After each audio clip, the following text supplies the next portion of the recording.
رمضان المبارک کے مہینے کو نزول قرآن سے اور نزول وحی سے خاص نسبت معلوم ہوتی ہے۔ ایک مشہور حدیث ہے، رمضان کی ان تاریخوں کا بھی ذکر ہے جن میں یہ کتابیں اتاری گئیں۔ تورات کے بارے میں ہے کہ وہ 6 رمضان کو اتاری گئی، انجیل کے بارے میں کہ 13 رمضان کو اتاری گئی، زبور کے بارے میں ذکر ہے کہ 18 رمضان کو اتاری گئی، اور قرآن پاک کے بارے میں ذکر ہے کہ وہ 25 رمضان کی رات کو یا 24 رمضان کی رات کو یا 27، مختلف روایات ہیں، زیادہ 27 کا امکان ہے، یعنی 26 والی روایت درست ہے،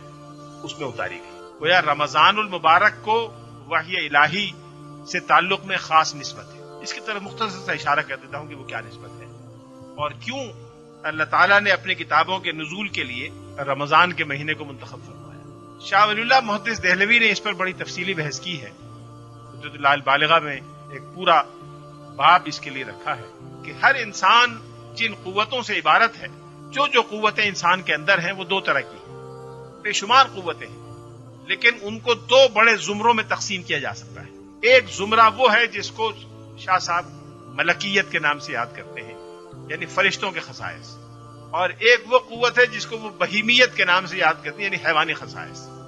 انسان کے اندر دونوں خصائص۔ اب عام انسانوں کا مزاج اور انداز یہ ہے کہ وہ بہیمی یعنی حیوانی خصائص پر تو بہت زور دیتے ہیں، بھوک بھی لگتی ہے، پیاس بھی لگتی ہے، گرمی بھی لگتی ہے، سردی بھی لگتی ہے، آرام بھی چاہیے، اس پر بہت توجہ دیتے ہیں۔ لیکن جو ملکی خصائص ہیں، جو فرشتوں کیسے خصائص انسان میں رکھے ہیں اللہ نے، ان پر کم لوگ توجہ دیتے ہیں، اور ان دونوں کے درمیان توازن رکھنے ہی کا نام شریعت ہے۔ فَأَلْهَمَهَا فُجُورَهَا وَتَقْوَاهَا قَدْ أَفْلَحَ مَنْ زَكَّاهَا وَقَدْ خَابَ مَنْ دَسَّاهَا۔ یہ جو تزکیہ کرے اپنے اس پہلو کا اور کامیابی کے منزل تک پہنچے، اور جو اس پہلو کو خراب کرے وہ ناکامی تک پہنچے، یہ دراصل شریعت کا مقصد ہے، اور یہی وہ آزمائش ہے جس کے لیے شریعت اتاری گئی۔ اب جب کوئی انسان اپنے ملکی خصائص کو ترقی دیتا ہے، اپنے اندر کے فرشتہ صفت رجحانات کو سامنے لاتا ہے اور حیوانی رجحانات کو ان کے تابع کر کے دباتا ہے، تو اس کا تعلق اللہ کے فرشتوں سے، اللہ کی مخلوقات سے بڑھتا جاتا ہے، اور ایک قرب روحانی انداز کا اس کو بارگاہ الہی سے، جس کو شاہ صاحب نے ملأ اعلیٰ کا لقب دیا ہے، اس سے بڑھتا جاتا ہے، اور وہ زیادہ اس بات کے قریب ہوتا ہے کہ کلام الہی کا نزول اس پر ہو۔ انبیاء علیہ السلام جن کو خاص طور پر اس کام کے لیے تیار کیا گیا، جن کو خاص طور پر اللہ نے چنا اس کام کے لیے، ان کی مزید ذہنی اور روحانی تیاری کے لیے رمضان المبارک کے مہینے کا انتخاب کیا، تاکہ وہ ملکیت کی اعلیٰ ترین معراج پر ہو، ملکیت کی اعلیٰ ترین معراج سے بھی بڑھ کر ملکیت سے بلندتر مقام پر پہنچے ہوئے ہوں، تاکہ وحی الہی کا نزول ان پر آسان ہو سکے۔ یہ خلاصہ ہے شاہ ولی اللہ محدث دہلوی کی اس بحث کا جو انہوں نے اس موضوع پر کی ہے کہ رمضان میں قرآن پاک کا نزول کیوں ہوا۔ پھر ایک دوسرا سوال جس پر تمام محدثین اور مفسرین نے بحث کی ہے وہ یہ ہے کہ ایک طرف تو ہم دیکھتے ہیں کہ قرآن مجید 23 سال کے عرصے میں نازل ہوا، دوسری طرف قرآن پاک میں کئی جگہ ذکر ہے کہ رمضان میں نازل ہوا،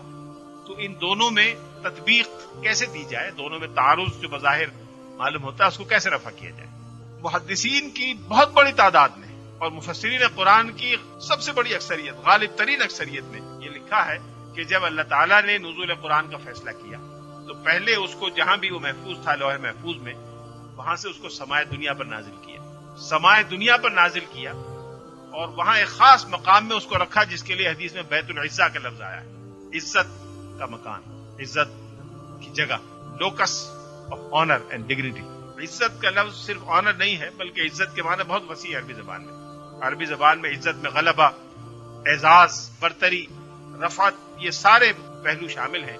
وہاں اس کو رکھا۔ پھر وہاں سے اللہ کے حکم کے مطابق جبریل امین اس کو لے کر آتے رہے اور رسول اللہ صلی اللہ علیہ وسلم تک پہنچاتے رہے۔ اس کا جواب اس سوال کا ہو سکتا ہے کسی کے ذہن میں پیدا ہو کہ جبریل امین براہ راست وہاں سے لے سکتے تھے جہاں سے آسمان دنیا پر نازل کیا گیا، لیکن اندازہ یہ ہوتا ہے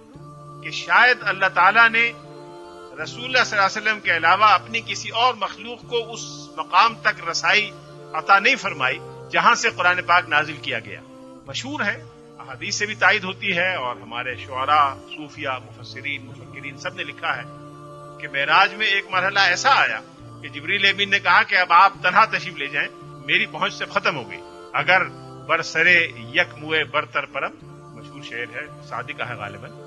کہ انہوں نے کہا کہ اگر سرے یک موئے برتر پرم، کہ اگر ایک بال کے برابر ہی اب میں آگے بڑھوں گا تو فروغ تجلی بسوزت پرم، تو تجلی الہی کی گرمی سے میں جل جاؤں گا، میں آگے نہیں جا سکتا. ہو سکتا ہے یہ وجہ ہو. اس لیے جو پہلا نزول ہے اس کے لیے قرآن پاک میں انا انزلناہ فی لیلۃ القدر اور شہر مبارک انزلنا فی القرآن یہ اشارے کیے گئے، اور بقیہ جو نزول ہوا وہ 23 سال کے عرصے میں ہوتا رہا.